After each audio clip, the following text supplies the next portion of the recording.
If your life is being controlled by anxiety or limited by a phobia, you'll be desperate to do something about it.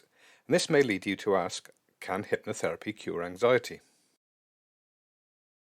This is a really important question, but most people answering it on YouTube are selling hypnotherapy services, so it's hard to get objective and independent advice. However, that's what I'm going to give you in this video, as well as answering some of the other questions you really should be asking. Questions like, what is hypnotherapy? What's good about it and what's bad? Is hypnotherapy effective for the type of anxiety that I have? What does the scientific evidence say about the effectiveness of hypnotherapy for anxiety? How do I tell if my hypnotherapist is good? Would a different therapy be better for me? So let's start with what is hypnotherapy. Simply put, hypnotherapy is a therapy facilitated by hypnosis. It uses focused attention, relaxation, and suggestion to try to address specific problems like anxiety or phobias. But a key component of hypnotherapy, which is often overlooked, is the therapy part of hypnotherapy, which uses techniques that are also used in more conventional psychological therapies.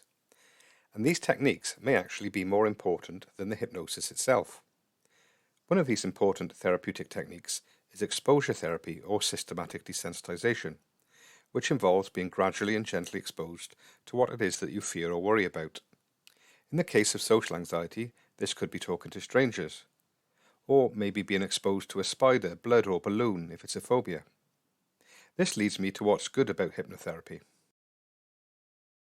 Being exposed to what you fear is really hard, but hypnotherapy can get you in a really relaxed state, which makes exposure therapy or desensitization much easier. The positive suggestions given during hypnosis may also help, but this will be dependent on how suggestible the individual is, which can vary considerably. Another encouraging thing about hypnotherapy is that evidence is emerging that when hypnosis is combined with CBT, it can enhance the effectiveness of CBT, as shown in this meta-analysis study. Now here is the bad. Some hypnotherapists focus too much on the hypnosis and not enough on the therapeutic benefits of exposure therapy and desensitization.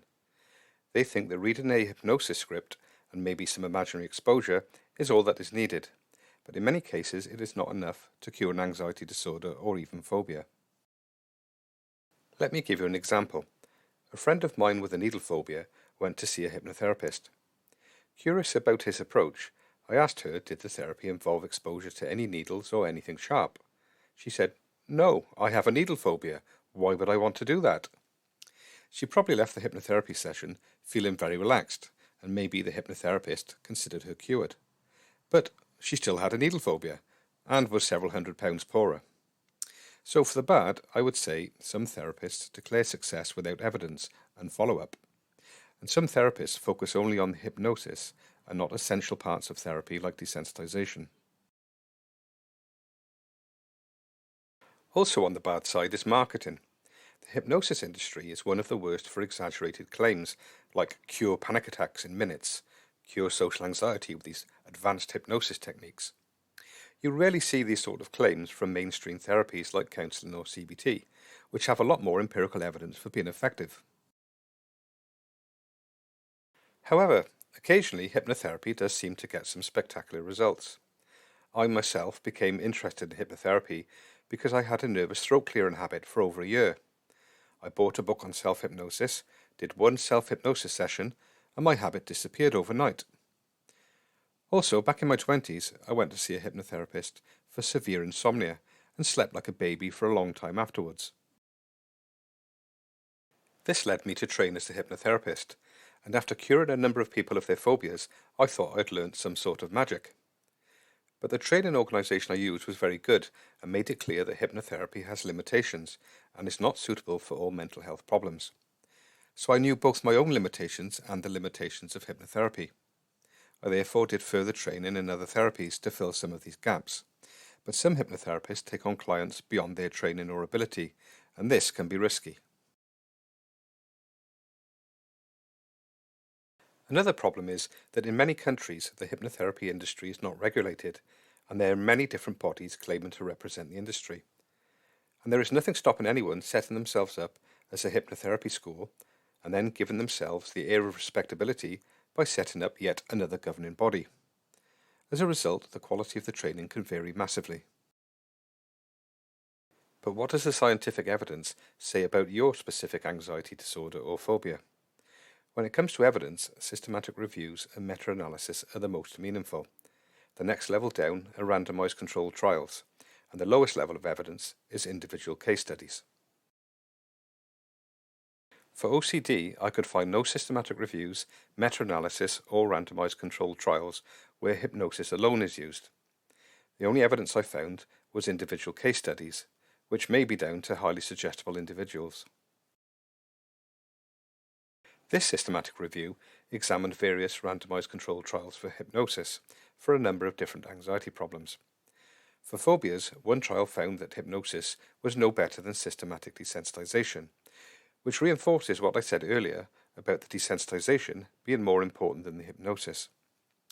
However, another trial did find that a group treated with CBT plus hypnosis did better than a group treated with CBT alone. A trial treating performance-related social anxiety did find that hypnosis performed significantly better than a control group. That's a group that has not had any recognized treatment. For generalized anxiety or unspecified anxiety, one trial found that hypnosis was better than music relaxation or no treatment at all. But another trial found that it was no better than meditation, and another that it was no better than no treatment at all. For panic disorder and PTSD, I found this review, which stated there was insufficient evidence to support the efficacy of hypnosis in chronic anxiety disorders. But crucially, it also said specific further studies are needed to identify some potential profiles predictive of response to hypnosis in these conditions. So again, it suggests that some people may be able to benefit from hypnosis. And this, I believe, is down to a person's suggestibility, which can vary hugely between individuals. And it's what is harnessed in stage hypnosis, which I might cover in a future video, so make sure you subscribe. If you do decide to seek hypnotherapy, here's what to look out for in a good therapist. A good therapist does not make exaggerated claims. Uses desensitization, not just reads you a script. Tests that your problem has been resolved or improved. Does not take you on for more complex anxiety disorders like OCD and GAD, unless they have other training. If you would like to know what other options are available for anxiety or how effective they are, check out my video which looks at the pros, cons and evidence of different therapies for anxiety. Also, subscribe to my channel where I have over 50 videos about anxiety disorders and phobias.